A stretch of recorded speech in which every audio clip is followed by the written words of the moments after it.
साल 2022 का आखिरी सूर्य ग्रहण आज बस कुछ ही देर में लगने जा रहा है। सूर्य ग्रहण का सूतक काल 12 घंटे पहले से ही शुरू हो चुका है।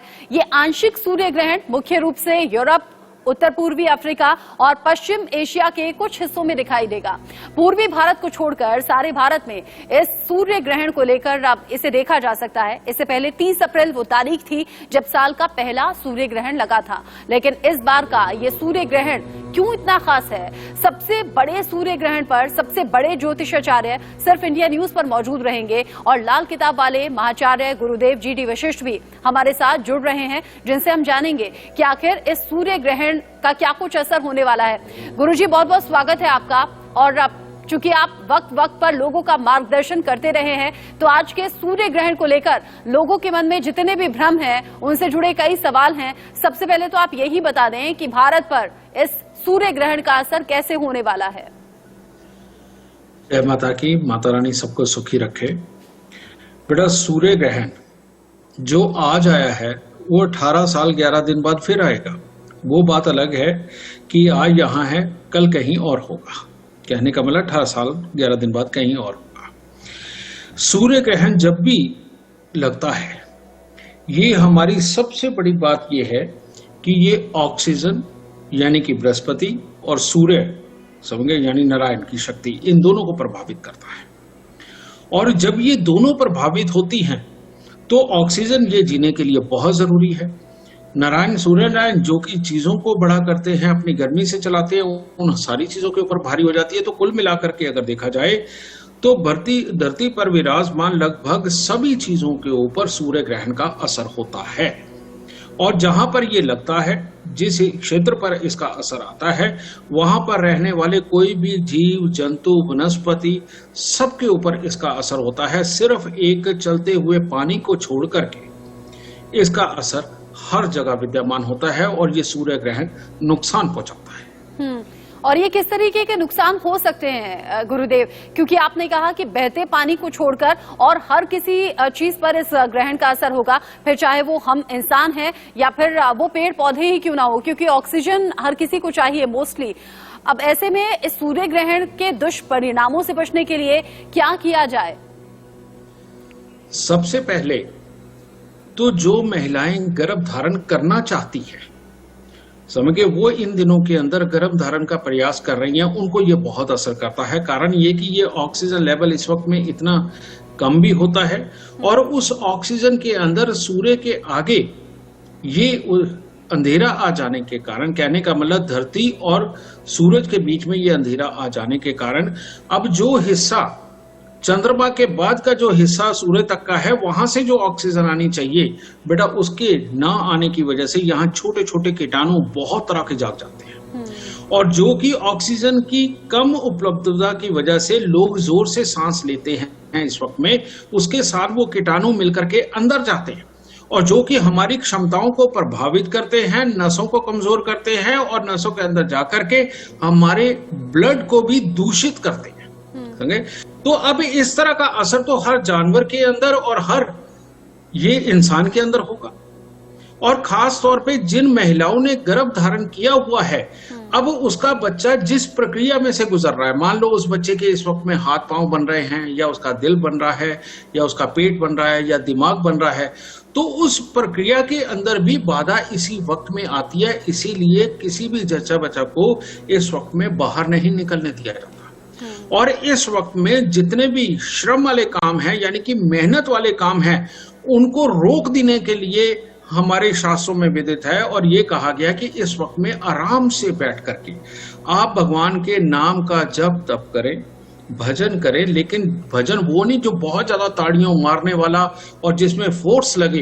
भजन ऐसा है कि आराम से बैठ करके राम नाम का जप कर लीजिए, हल्का हल्का गायत्री मंत्र का जप कर लीजिए, ताकि फोर्स ना लगे और आपको ज्यादा श्वास की जरूरत ना पड़े। और ज्यादा से ज्यादा बंद जगह पर, पवित्र जगह पर बैठे, ताकि इस वक्त में ज्यादा कीटाणु कहीं से भी हावी होकर के ऑक्सीजन के साथ आपके अंदर जाकर के तुम्हें नुकसान ना करे। इसीलिए बेटा ये साइंस है 100% हमारे शास्त्रों में, और इसी साइंस को ये बताया गया है, कोई जादू मंत्र तंत्र बिल्कुल नहीं है। ठीक है। आप वैज्ञानिक तौर पर भी बता रहे हैं, आप धार्मिक तौर पर भी बता रहे हैं कि क्या कुछ इस ग्रहण का असर होगा और क्या कुछ एहतियात रखने हैं, खासतौर से जो प्रेग्नेंट लेडीज हैं उनके लिए।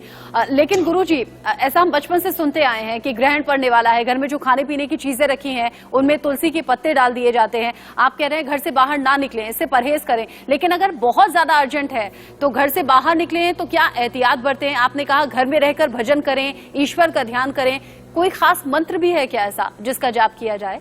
मैं आपको एक बात बताता हूँ बेटा। सबसे उत्तम, पहले आपने खाने पीने की चीजों की बात करी, तो खाने पीने की चीजें जो बहुत जल्दी खराब हो जाती हैं, जैसे हलवा जल्दी खराब नहीं होता लेकिन खीर जल्दी खराब हो जाती है, ठीक है।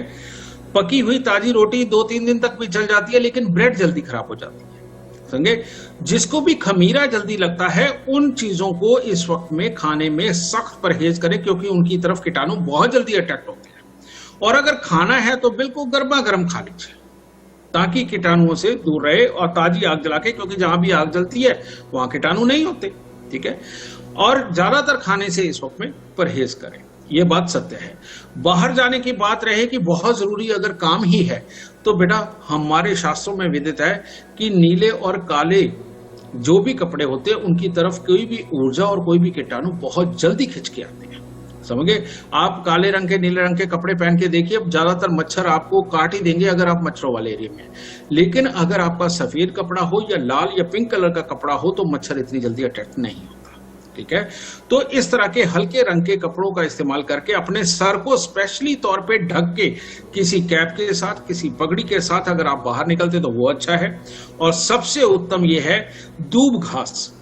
नॉर्मल घास पत्तों के रूप में बड़ी होती है, जो दूब घास होती है आप उसे छोटा बांस समझ लीजिए, क्योंकि जिस घास के अंदर छोटे छोटे बांस की तरह खांचे बने होते हैं और उस तरह से बड़ी होती है और उनमें से पत्ते निकलते हैं, वो दूब घास होती है, लंबी भी हो जाती है। वो दूब घास ले लीजिए और दूब घास को धो करके हल्का हल्का चबाते हुए जाइए, हल्का हल्का चबाते हुए आइए। इसके पीछे भी साइंस है, क्योंकि दूब घास के अंदर सबसे बड़ा गुण है बुद्धि को बढ़ाने का और नसों को स्ट्रांग बनाने का। और जो भी इंसान महीने में 2 बार दूब घास को हल्का सा कूट के उसको उबाल करके पानी में ठंडा करके पीता है, उसकी नसें भी दुरुस्त रहती हैं और उसकी बुद्धि भी दुरुस्त रहती है। तो इसीलिए खाने पीने के अंदर दूब घास का डालना या तुलसी दल का डालना, ये एक तरह का विधान बना दिया गया कि अगर मजबूरी है तो ये करिए। तो इसका मतलब ये है कि ग्रहण काल के बाद अगर आपने कुछ मेहनत की है तो आपको दूब घास को उबाल करके, समझे, उसका पानी भी पीना है ठंडा करके। उससे अगर कोई नुकसान बॉडी के अंदर हुआ भी है तो उसके अंदर शांति मिलेगी।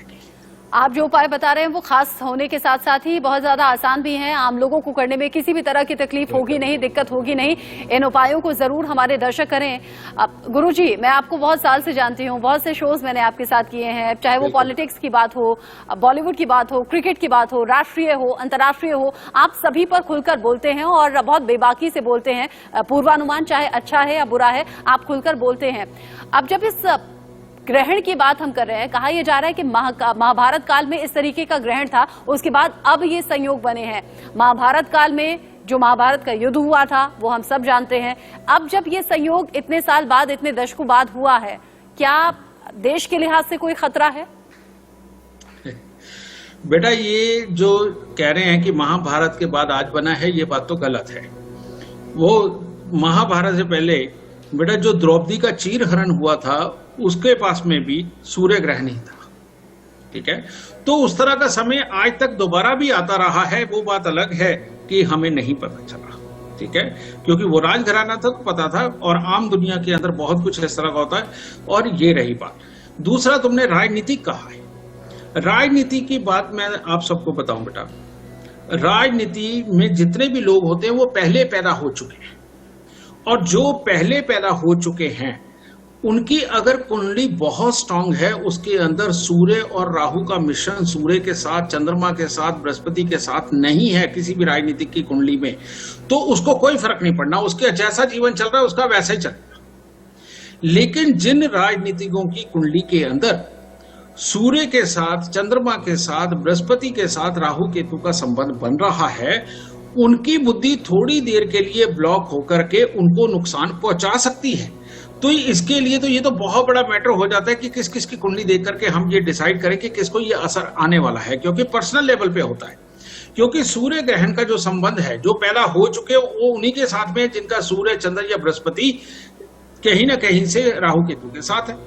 लेकिन दुनियादारी के अंदर कहां पे असर आता है, इस पूरे वातावरण में कहां असर है, मैं वो भी बताता हूं। अगर मान लीजिए इस वक्त बादलों का दबाव बहुत ज्यादा रहा है और बरसात पहले दबा के हो चुकी है या कोई ग्लेशियर टूट चुका है, ठीक है, उसके बाद जब सूर्य ग्रहण आता है और जैसे ही छटता है, उसके बाद पानी का दबाव एकदम से बढ़ करके बाहर को आता है और तकलीफ होती है, चाहे वो बड़ी नदियों का पानी हो या समुद्र का हो। और यही कारण है कि जब द्वारका जी डूबी, जरूर उस वक्त में कोई ना कोई ग्लेशियर टूटे होंगे और सूर्य ग्रहण उधर से निकला, एकदम उफान उधर से आया, तो बेटा वो द्वारका जी के डूबने का भी कारण बना।